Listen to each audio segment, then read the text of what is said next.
Let's be honest for a second. If someone scammed you out of your money, ruined your credit score, and disappeared from your life overnight, you'd call the police. But if someone wastes 3 years of your life, emotionally drains you, breadcrumb texts you at 2 a.m., refuses to commit, and then vanishes, you call it dating. That's not romance. That's Stockholm Syndrome with red receipts. And before you say, that would never happen to me, remember the Tinder swindler. A guy didn't need a gun, didn't need threats, didn't need force. All he needed was a verified profile, a fake lifestyle, and people desperate enough to believe that this time it was different. And here's the uncomfortable part. The Tinder swindler wasn't an anomaly. He was just early.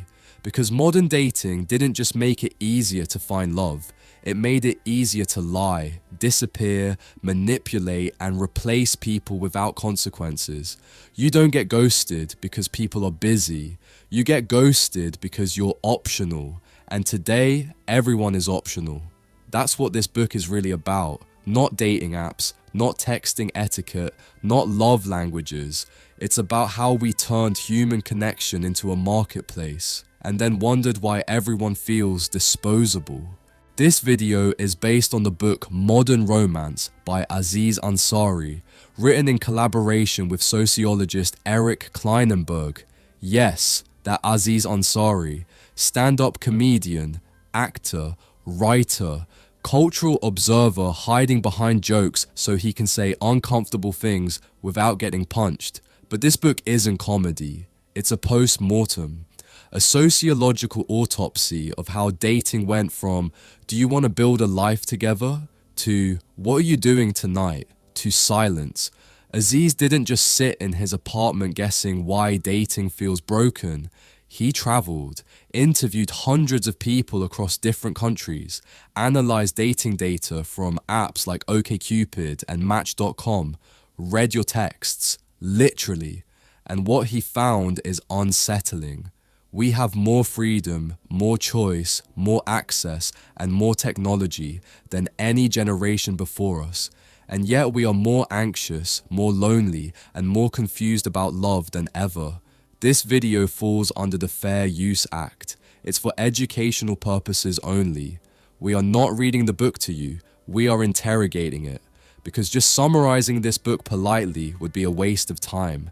This isn't a feel-good guide to dating. It's a mirror, and a lot of people don't like mirrors, because mirrors don't ghost you, they show you exactly who you are participating as. In this video, we're going to talk about why finding love feels harder even though options are endless, why texting destroyed emotional accountability, why dating apps didn't create commitment problems, they exposed them, and why most people aren't unlucky in love, they're undisciplined. This will be uncomfortable. Good. If this makes you angry, that's not the book's fault. That's recognition. Welcome to Mindful Reads Hub. Let's get started. Why finding love became so complicated. You might think the dating world got complicated because of one thing, apps, ghosting, bad texting, but that's still too simple. The real complication is this. We didn't just gain new tools for meeting people, we gained a new mindset. And we haven't evolved emotionally to handle it. Aziz Ansari and sociologist Eric Kleinenberg dig into this in Modern Romance, and they don't just talk about apps like Tinder and Hinge, they explore how culture and technology have reshaped expectations globally. In Tokyo, Buenos Aires, Paris, New York, the story has the same weird beat. People are free to connect, but they're paralyzed by too much freedom, too many options, and too much noise in their heads.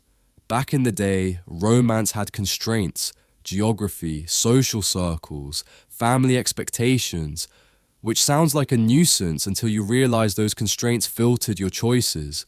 You didn't have infinite comparisons. You had people you actually knew. Now your phone is your dating arena, and every swipe promises someone better than the one in front of you. That's not freedom.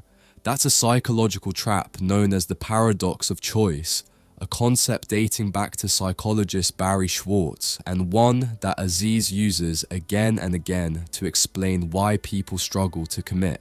In other words, More isn't just more. More is overwhelm, not fulfillment. Go ahead and tell that to someone swiping in Berlin at 3 a.m. though. To them it feels like possibility, even though the research shows that endless choice often leads to dissatisfaction and indecision. People binge apps the way they binge shows, scrolling, swiping, ghosting, matching, unmatched, and it never feels enough because we're constantly comparing. Some mental health reviews now show that dating app use is linked with negative outcomes like anxiety and poor body image, almost like a feedback loop where the screen becomes the critic of your self-worth. And listen, this isn't just a Western urban myth. In Latin America and parts of Asia, people report the same weird pattern. Dating apps expand the pool, but they also expand pressure. The feeling that your options should always be improving, that your love life should always be trending upward like an Instagram follower count. Real love isn't a graph, yet we treat it like one. Remember the documentary Swiped, Hooking Up in the Digital Age? It followed young people from diverse parts of the United States, watching how the promise of endless digital connection becomes this bizarre contemporary rite where people trade real-world connection for profiles and ghosts. Experts in the film pointed out that dating culture has become so gamified that people don't even see each other as people anymore. They see them as choices in a machine. Here's the confrontation no one wants to hear. It's not that romance is harder now, it's that expectations have become unmoored from reality. We treat love like a product optimization problem. A match algorithm suggests this person, then that person, then someone else. We skip real dialogue and jump straight to judgment. In his book, Ansari recounts interviewees who'd reject perfectly good partners not because they were bad, but because they weren't exciting enough. That's not high standards, that's apathy disguised as ambition, and now the landscape is shifting again. Dating apps aren't just matching you with humans. CEOs of major platforms are publicly acknowledging that AI chatbots and machine learning could rewrite the way people connect and think about connection.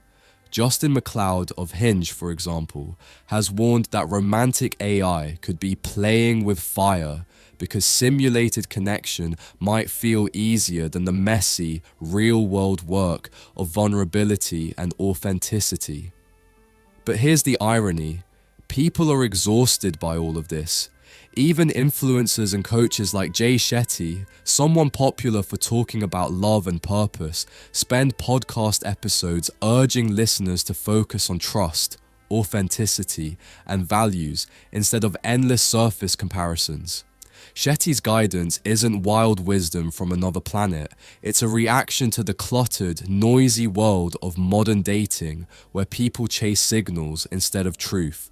So what's the real reason why modern love feels harder? It's not apps. It's not ghosting. It's not texting norms. It's that we've replaced a community-anchored process with a marketplace of options without changing our emotional strategies accordingly. When everything is optional, commitment looks like a threat. When someone doesn't text back, we assume abandonment instead of ambiguity. When a profile doesn't excite us instantly, we swipe left and forget that confidence and connection take time. Often the kind that happens offline, not on clickable screens. And trust me, real connection still matters. There are people whose relationships started online and became deeply fulfilling. Some studies even find that the quality of app-initiated relationships can be just as strong as those begun in person when you look past the first impression and into long-term dynamics. But that's only true once people stop treating access as a substitute for effort. Here's the part that changes everything. Love isn't about finding the best option, it's about choosing to commit to one and making it better. When you stop expecting perfection and start expecting work, that's when real relationships, not digital illusions, emerge. Key idea. Modern access to endless options has rewired our expectations, leading us to rate humans like products and believe that a better choice always exists. Key takeaway. Real intimacy doesn't come from having more options. It comes from context, effort, and depth. The technology around us didn't ruin love, but it did expose how unprepared we are for vulnerability. Favorite quote: technology has allowed us to dramatically expand our pool of romantic options, but it has also made us think there's always someone better out there. The anxiety of making the first move. Somewhere between your first, "Hey, how was your day?" and your last, "Who even texts back anymore?" Modern dating gave up on emotional courage and embraced ambiguity as the norm. You remember a time when saying goodbye meant sitting down, looking someone in the eye, and saying, "I don't think this is going to work." That was closure.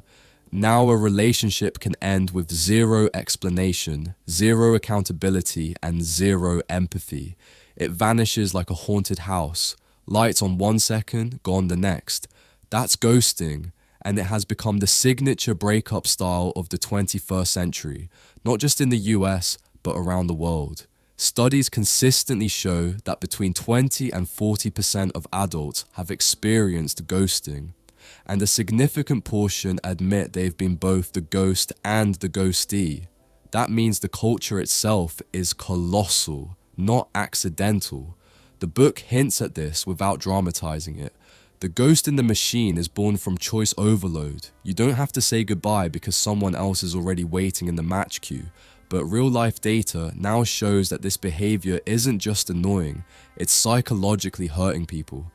A peer-reviewed study found that ghosting leads to emotional pain similar to direct rejection, but without closure, meaning people stay stuck, wondering, "Did I do something wrong?" long after the conversation evaporated. And it's not just ghosting. The dating vocabulary now includes breadcrumbing, giving just enough attention to keep you hooked without investing, zombieing/submarining, the return of someone who ghosted months ago like nothing happened, and even banksying, where someone withdraws emotionally over time and then drops silence on you like a final statement without words. These are modern names for a very old issue. Fear of confrontation masquerading as convenience. This isn't just an American phenomenon. Online dating communicative chaos shows up globally. Thai communities, for example, are discussing how ghosting and breadcrumbing are affecting self-worth and emotional health in online romance. Men and women alike report that the repeated pattern of start-stop communication makes them question their value, not just their compatibility. And the anxiety people feel isn't surprising once you dig into the psychology. Modern dating conditions us to believe silence equals safety. It removes accountability. It turns emotionally charged human interaction into asynchronous messaging. Text whenever, reply if you want, vanish when it gets uncomfortable. Articles from relationship psychologists now call this an emotional avoidance strategy, where people prefer a silent exit to a messy real-world conversation. This shift has tangible emotional consequences. A poll from 2025 shows that 37% of Gen Z singles have simply given up on dating, frustrated by ghosting, vague communication, situationships, and the emotional labor of deciphering digital signals. Young people aren't rejecting love, they're rejecting the methodologies of connection that leave them depleted. And here's where the transformative context gets real. People aren't just sad about bad dating experiences, they are experiencing real anxiety and identity uncertainty. Research into emerging adults shows that repeated ghosting and rejection via apps correlates with lower self-esteem and greater relational anxiety. When you're repeatedly told, silently, without words, that you're not the one someone wants to invest in, your brain literally begins to question your worth. Podcasts like Diary of a CEO and On Purpose with Jay Shetty dive into this without flinching. Relationship coaches on these shows explain that the modern dilemma, anxiety, fear of rejection, fear of vulnerability, isn't a flaw in individuals. It's a systemic side effect of how we're choosing to connect. They talk about how ambiguity amplifies stress because humans are wired to seek clarity and predict results. Silence doesn't give you either, so your brain spins scenarios, overthinks intentions, and makes anxiety worse. Listeners resonate hard with this because it explains why you can be perfectly capable in your career, yet utterly lost when someone stops replying. Real life isn't dichotomous. Emotional reality doesn't fit neatly on a timeline or respond to read receipts. All of this ties back to what modern romance says about communication norms changing faster than human emotional structures can handle. We pretend we want depth, commitment, and trust, and then we build systems that reward flakiness and ambiguity. You're not rejected, you're released without explanation, and that's not kindness. It's avoidance dressed up as convenience. You know the feeling. You've lived it. Texting someone for weeks, shared laughter, plans maybe even hinted at future moments, then silence, radio silence. And it's like your brain doesn't just miss the replies, it misses the possibility of replies. That uncertainty is an emotional torment. It's the digital version of leaving a door ajar instead of closing it. You're not getting closure, you're getting an unanswered equation. And don't think this is exclusive to texting culture. People now use AI to write breakup text for them, letting a bot handle emotionally sensitive communication because it feels easier than discomfort. About 41% of surveyed young adults admit to using AI for breakups, apologies, or even conflict messages. That's not innovation, that's emotional outsourcing. Replace human bravery with algorithms, and what you get is a society that equates romance with efficiency, not integrity. The result? Dating feels less like a human endeavor and more like a transactional game of avoidance and optimization. People fantasize that love should feel good immediately, and when it feels messy, even humanly messy, the default reaction is to disappear. Not because the person is evil, but because the system trained them to believe that comfort is always possible and friction is a sign of failure. That's the painful irony. Technology gave us tools to connect with anyone in the world, but we still haven't learned how to communicate honestly with one person. And until we're willing to face that, until we admit that silence isn't progress, modern romance will keep feeling like it's rigged to hurt us. Key idea: the rise of ghosting, ambiguous communication, and emotionally avoidant behaviors reflects a systemic shift in how people date. Not just a change in etiquette, but in emotional norms, powered by technology and cultural expectations. Key takeaway: when communication becomes optional and accountability disappears with a silent swipe or AI-generated breakup text, emotional maturity becomes the missing link in modern relationships, and without it, connection feels surface deep and anxiety-driven. Favorite quote: unlike phone calls, which bind two people in real-time conversations that require at least some shared interpretation of the situation, communication by text has no predetermined temporal sequencing and lots of room for ambiguity. Dating apps and the illusion of infinite choice. You ever notice how dating apps feel like a casino? That's not a metaphor, that's psychology. The swipe is literally engineered to trigger the same reward systems in your brain that slot machines use. You get a match, your dopamine spikes. You don't, your cortisol rises. You scroll again, you match again, boom, mini high. And just like casinos, dating apps are designed not for connection, but for repeat engagement. Because the algorithm doesn't care if you fall in love, it cares if you keep swiping. This isn't speculation. Research on swipe-based platforms shows that their very structure leans on intermittent reinforcement, the same conditioning that keeps gamblers glued to a one-armed bandit. When so much of your emotional feedback depends on screens and pixels, it's no wonder dating feels like a psychological roller coaster that never stops. And that roller coaster isn't just in your head, it's in your hormones.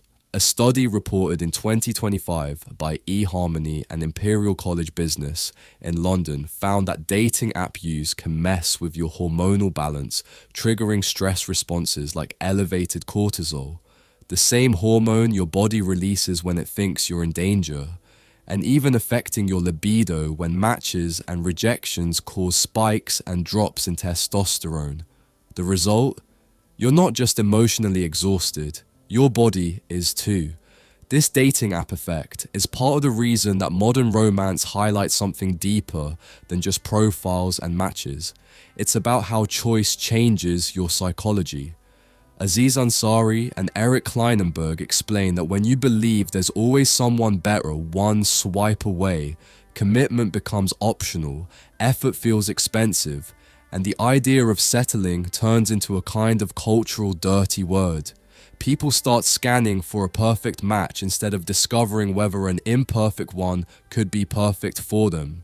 This is why you see stories like the one reported in The Sun, where 70% of Gen Z say dating apps feel superficial, and over half think they're more like games than serious means of building connection. Some are tired of the superficiality so much that they'd rather go to a themed event like Date a Ghost than swipe endlessly. That's symptomatic, not silly. Here's the raw truth. The more options you have, the harder it is to commit to anyone. Psychologists call this the paradox of choice. It's so relentless that users often don't even give potential partners a real chance. They see a small imperfection and instantly assume there must be someone better out there, just one more swipe away. And the actual experience of real people reflects this. Across online discussions and surveys, people report that dating apps have become embarrassingly transactional. One Reddit thread sums it up bluntly. People go on apps feeling optimistic, then get ghosted, ignored, or overwhelmed by choices, and end up believing the whole system is rigged against genuine connection. Users describe matching and then never hearing back, endless scrolling without meaning, and a sense that the system is designed to keep you hooked, not happy. Part of the problem isn't just psychology, it's structure. Apps like Tinder simplify human beings into images and short blurbs. According to research on mobile dating communication patterns, users often make snap decisions based on a few words or a photo. And neuroscience tells us that quick judgments activate survival instincts, not emotional nuance. This reinforces a culture of assessing rather than knowing. But some platforms are trying to push back against swipe culture's superficiality. For example, a newer app called Tribal deliberately blurs users' photos for the first 72 hours so conversations center on personality and values first, not looks. This is a direct response to the loneliness epidemic that digital romance can fuel, a recognition that people don't just want options, they want meaningful exchanges. And on podcasts like On Purpose with Jay Shetty, relationship experts repeatedly challenge the idea that match quantity equals emotional quality. They emphasize that authentic connection requires patience, vulnerability, and depth, none of which are rewarded by superficial swiping. Instead of focusing on your type, they say, focus on your capacity for empathy, consistency, and aligned values, fundamentals that dating apps actively distract you from. This isn't just cultural whining, it's backed by cross-national research from places like India and Europe showing that online-initiated relationships often face steeper challenges when transitioning offline. Even when initial chemistry exists, the shift to real-world interaction requires emotional skills dating apps never taught users: listening, conflict navigation, long conversations, real eye contact, skills that modern romance suggests are deeply human but easily neglected in a world obsessed with optimization. What's shocking is that even as people complain about apps, usage keeps growing. Studies project that by 20, 40, 70% of romantic relationships will begin online, meaning this isn't a temporary glitch, it's the new normal. But just because it's common doesn't mean it's healthy.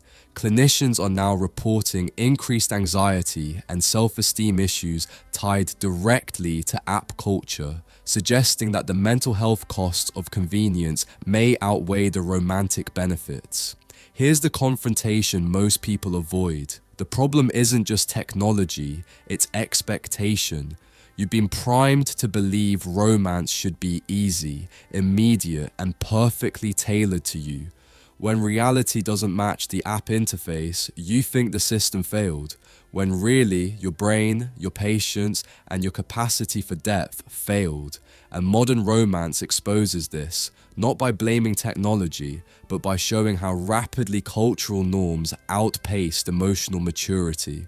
So you keep swiping, hoping the next picture is them. But connection isn't found in a scroll. It's created in vulnerability, effort, and, ironically, constraint. When choice isn't infinite, it forces investment.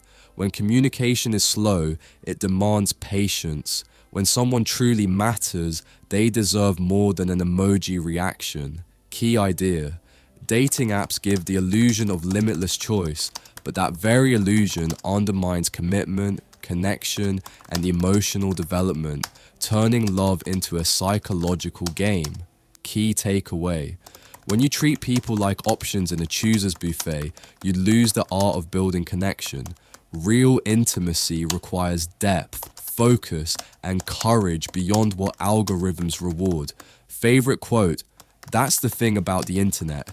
It doesn't simply help us find the best thing out there, it has helped to produce the idea that there is a best thing. And if we search hard enough, we can find it. How technology changed human intimacy. Love used to be physical.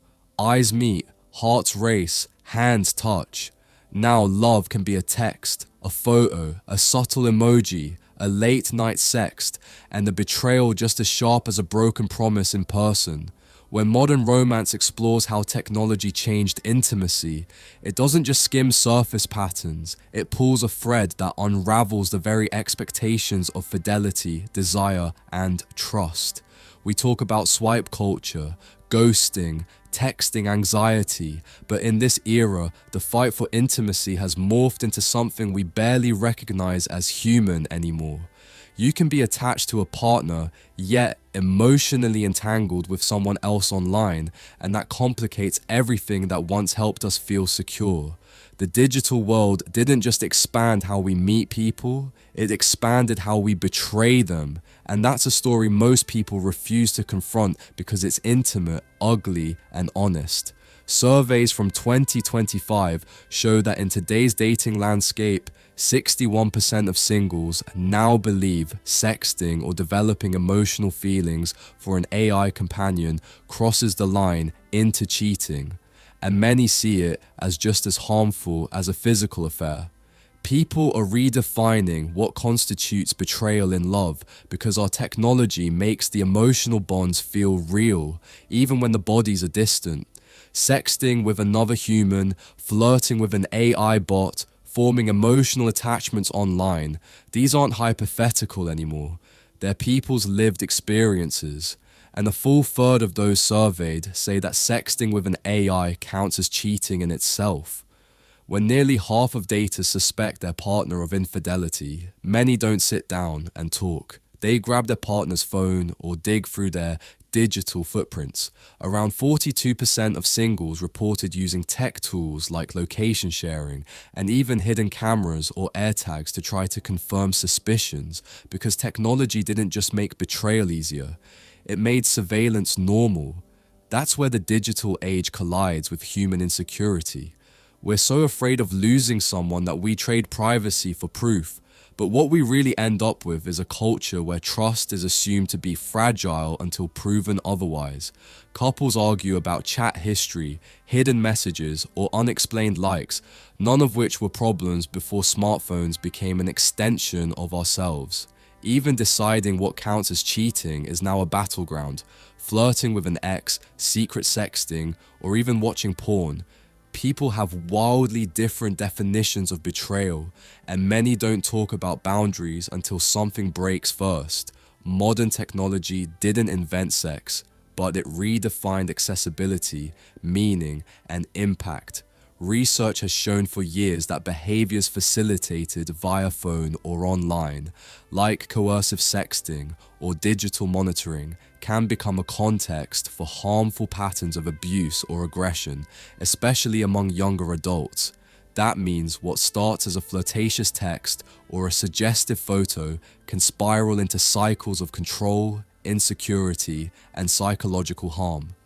The reason this feels so raw is because we never evolved for this version of intimacy. Human beings are wired for face-to-face closeness, trust built in real time, emotional cues that screens can't fully transmit.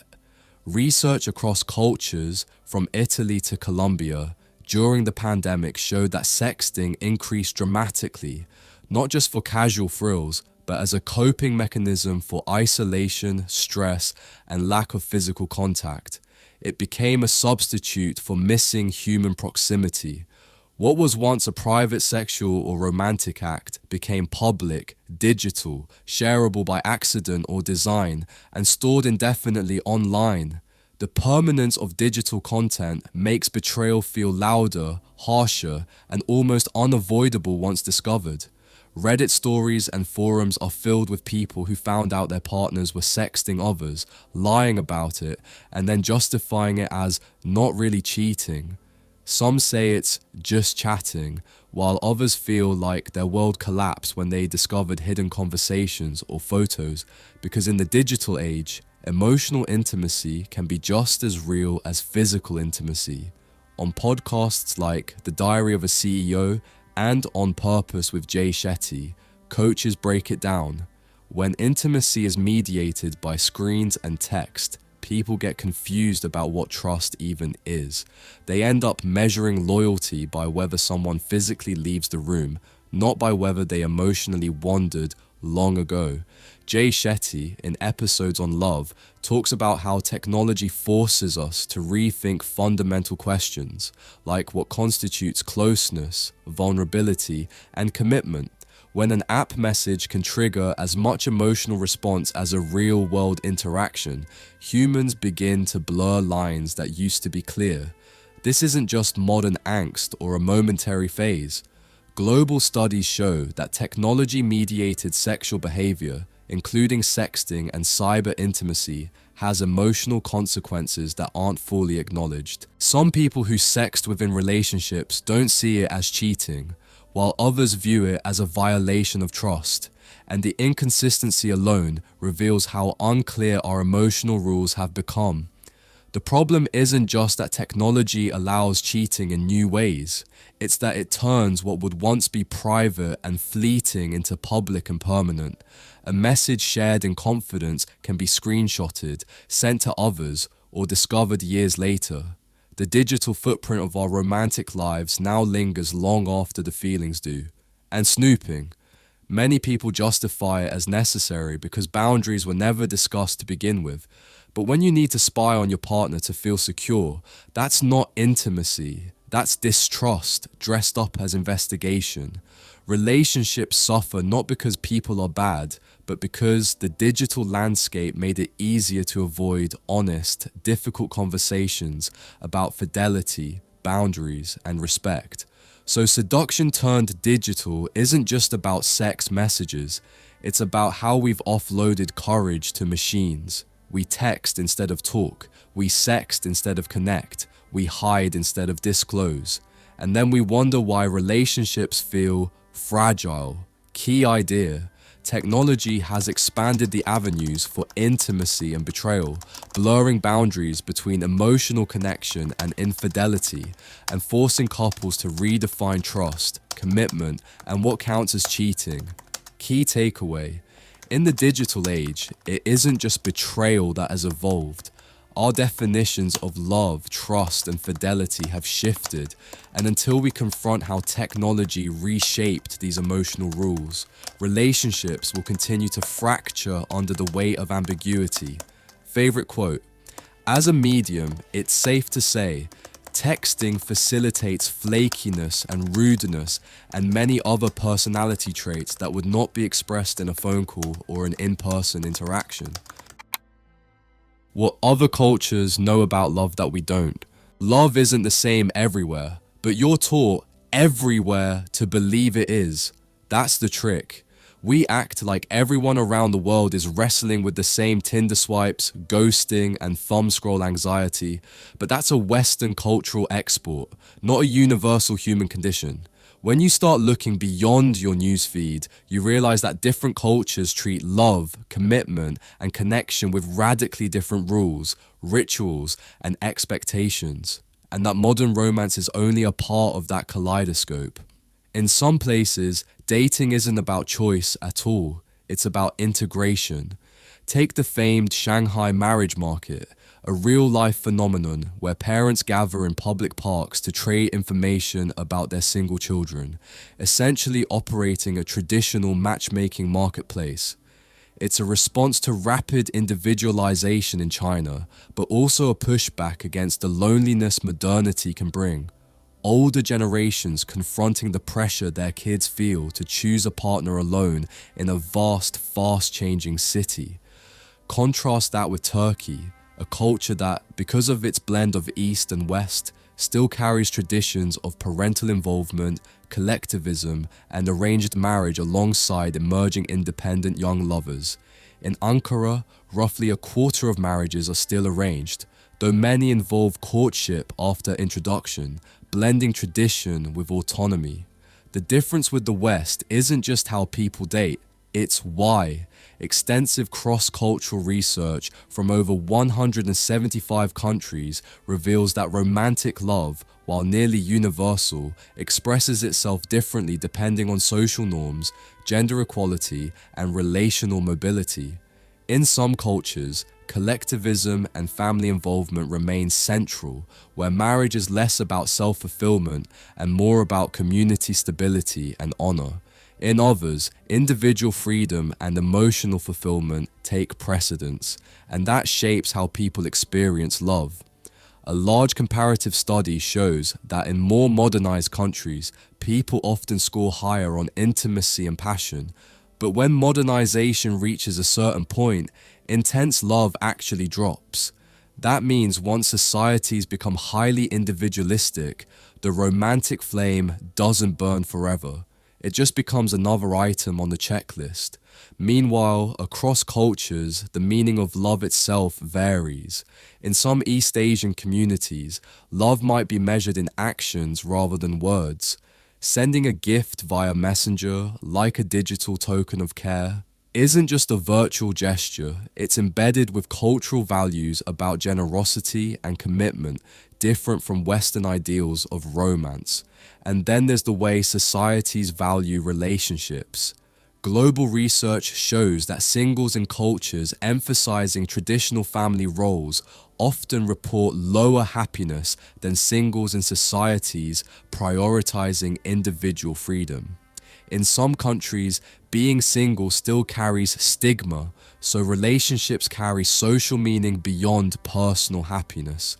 This matters because when you bring global context back into a conversation dominated by modern romance, you see something clear.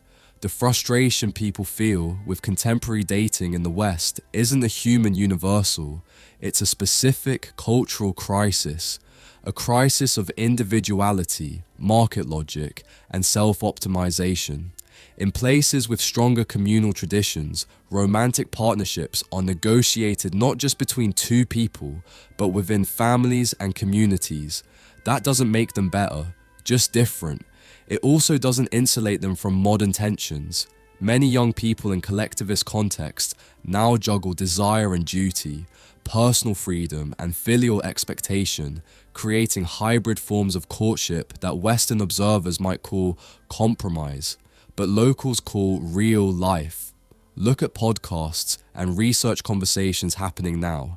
In a Match Chot Jay Shetty collaboration announced in 2024, there's a direct attempt to shift dating from performance and consumer logic to values-based connection. Shetty's work emphasizes emotional maturity, vulnerability, and mutual growth, traits that aren't culturally exclusive but are often de-emphasized by digital dating ecosystems. Even the ways people communicate love differ. Western relationships often prize direct speech. Tell me what you feel. But in Japan, Korea, or parts of the Middle East, love may be expressed through indirect context, ritual, and long-term gestures that don't always translate in a swipe-driven world. Conversations on multicultural dating podcasts highlight exactly this. Communication isn't just messages and emojis, it's cultural context, unspoken expectations, and deep habits of interpretation. And it matters. International studies reveal that couples who met offline in traditional community-based settings often report higher satisfaction and deeper connection than those who rely purely on digital introductions, even in the same cultures. The implications are huge, because it suggests that technologies which promise freedom and access can sometimes undermine the very connection they purport to enable. This global perspective tears into the core myth of Western romance, that love should look and feel the same everywhere. It doesn't. In some African cultures, relationships are deeply communal. In Eastern Europe, traditional roles still shape expectations. In India, people juggle modern dating with caste and family negotiation. These aren't quirks, they're alternative frameworks for love that expose the limitations of a one-size-fits-all ideal.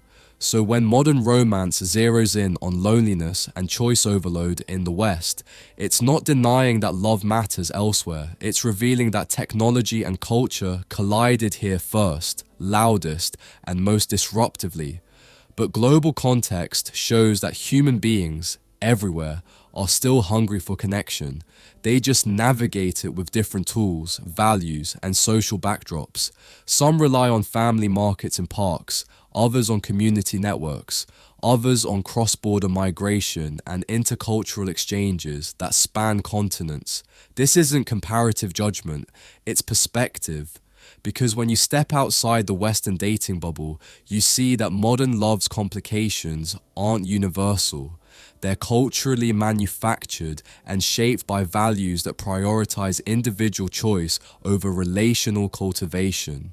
Key idea: love is universal, but the rules, norms, and expectations around love vary greatly across cultures, and these cultural contexts dramatically shape how people experience connection, commitment, and partnership.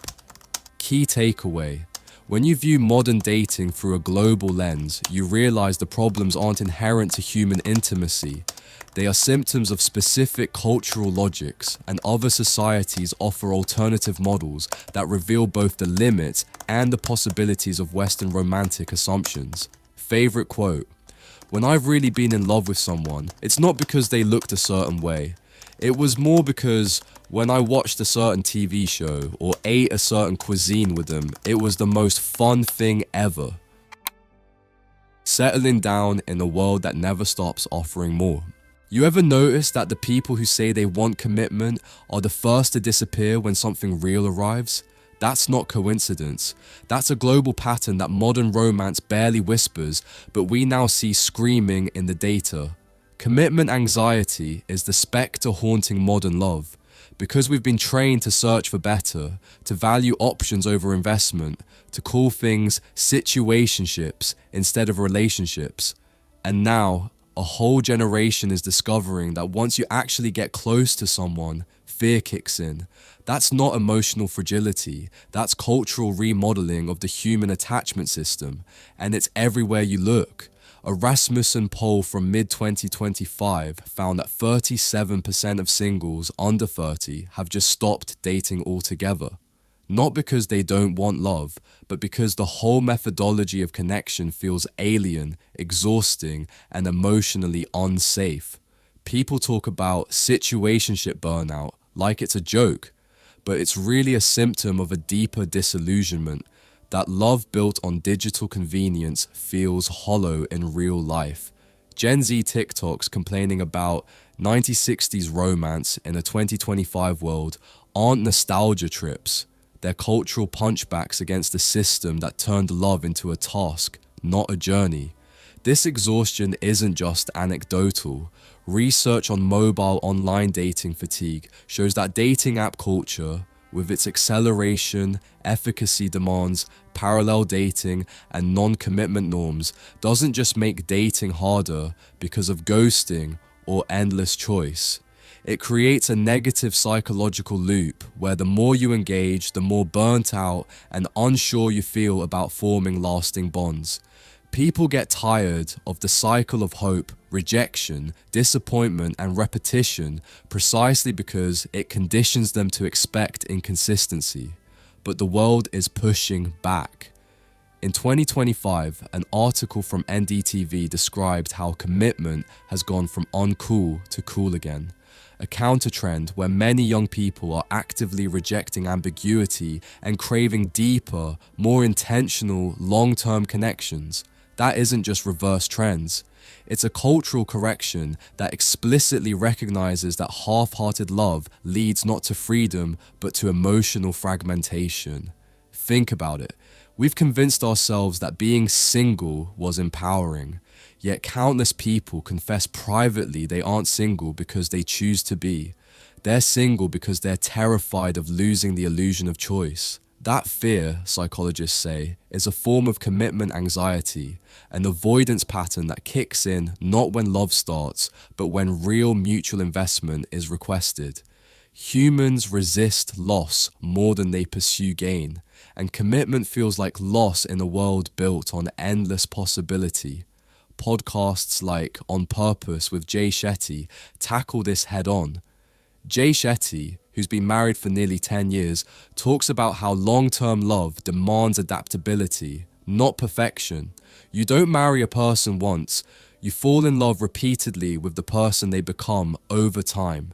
Shetty's experiences, balancing career growth, personal shifts, and shared values, highlight how commitment isn't surrender, it's intentional choice beyond appetite for novelty.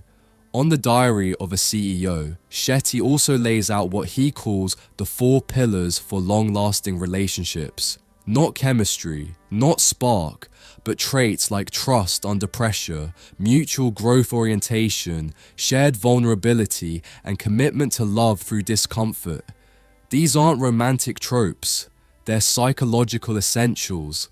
Love isn't about finding someone perfect.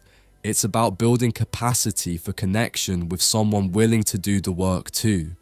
And let's not pretend economics doesn't matter. When 77% of young men and 65% of young women report treating life goals like finances, career, and stability as more urgent than marriage or serious dating, that's not apathy, that's reality. Economic pressures, inflated living costs, and dating app fatigue make commitment feel like an emotional luxury rather than a feasible life project. Commitment feels hard because life itself feels hard. That's why some people give up on apps but don't give up on love. A Reddit story shared a man who stopped actively searching online after years of burnout and found a partner not through swipes but through life. That's the brutal lesson digital dating never teaches. Connection often happens when you're not searching for it. This is where modern romance stops being a manual and starts being a mirror. It points out that love was never just about availability. It's about choice commitment, shared challenge, and narrative continuity. Other sources now confirm that the burnout and fatigue many feel isn't a personal failing, but a predictable response to a culture designed for fleeting interactions instead of lasting bonds. So let's be brutally honest. Settling down isn't about giving up options. It's about prioritizing meaning over novelty, depth over dopamine hits, and collaboration over competition. That's the psychological shift the book hints at. And modern researchers, sociologists, and relationship thinkers are now documenting as the new frontier of love. Key idea: in a landscape oversaturated with options and ambiguity, true commitment isn't an outdated relic. It's a countercultural choice grounded in intentionality, mutual growth, and prioritizing depth over novelty. Key takeaway: modern commitment anxiety isn't fear of love, it's fear of loss of choice. But when individuals consciously choose vulnerability and long-term investment, relationships become sources of resilience, not exhaustion. Favorite quote: at a certain point, the cost of the work needed to maintain a fun single lifestyle outweighs the benefits. Conclusion: you've sat through the noise, you've watched the patterns repeat, and you've heard the data echo the confusion in your own heart. But here's the raw, unfiltered truth. Love didn't get harder because romance went extinct. Love got complicated because we resurrected it inside machines, algorithms, screens, and illusions of perfection without training our hearts for it. We started believing that love should be easy, that connection should be effortless, that a perfect match is waiting somewhere sweepable. And we forgot how hard, how messy, how human real love actually is. You heard how texting turned emotional courage into anxiety, how ghosting became a generation's default exit strategy, how sexting and surveillance blurred the lines of trust, how dating apps made people feel abundant in choice but bankrupt in commitment, and how commitment itself now feels like a psychological hurdle instead of a milestone. You saw that even across the world, people aren't immune to heartbreak. They just navigate it through different cultural lenses. In some cities, love is orchestrated through families. In others, it's still deeply communal. And in yet others, it's a reported social crisis. And you saw how, in the end, settling down isn't surrender. It's an act of defiance. It's choosing someone and choosing to stay chosen over and over in a culture that constantly whispers, there might be someone better. Here's the harsh lesson most people refuse to admit. Love isn't broken. Our expectations are. We didn't lose connection. We lost context. We didn't lose intimacy. We outsourced it to screens. We didn't stop believing in commitment. We just got trained to be afraid of it. That's the truth modern romance exposes. And that's the truth the world now mirrors back at us in polls, in studies, in documentaries, in podcasts like On Purpose and The Diary of a CEO. We want love, but we're afraid to work for it. We crave connection, but we treat people like options. We want forever, but we chase novelty instead of depth. And that's the contradiction that will make or break your relationships. So here's what I want you to walk away with. And let this hit you like a punch of clarity. Real love isn't found. Real love is built. Not with perfection, but with honesty. Not with ease, but with effort. Not with options, but with commitment. If you scroll through life looking for the best possible algorithmic match, you'll never learn how to make a good match great. If you treat people like profiles, you'll never know what it feels like to be truly known. If you fear vulnerability, you will never feel the strength of intimacy. And if you refuse to look beyond screens, you will never feel what it's like to be present in someone's presence. That right there is the revolution. That's where the real work begins. And if you want to go deeper, if you want to confront the patterns the world is too polite to name, then do yourself a favor. Buy modern romance. Read it. Think critically. Argue with it. Grow with it. Not because it has all the answers, but because it asks the questions no one else dares to ask. And if this breakdown helped you see one thing you were too close to notice, share it. Comment. Debate it. Bring it to your friends. Push back. Think bigger. Love harder. And stop letting the horizon of possible people determine the worth of the person in front of you. Because love, real, enduring, intentional love, isn't a swipe, it's a choice. And once you decide that yourself, nothing will ever feel quite the same again. Thanks for watching. If you found this insightful and eye-opening, hit like, subscribe, ring that bell, and go buy the book. Let's keep the conversation going. Catch you in the next dive.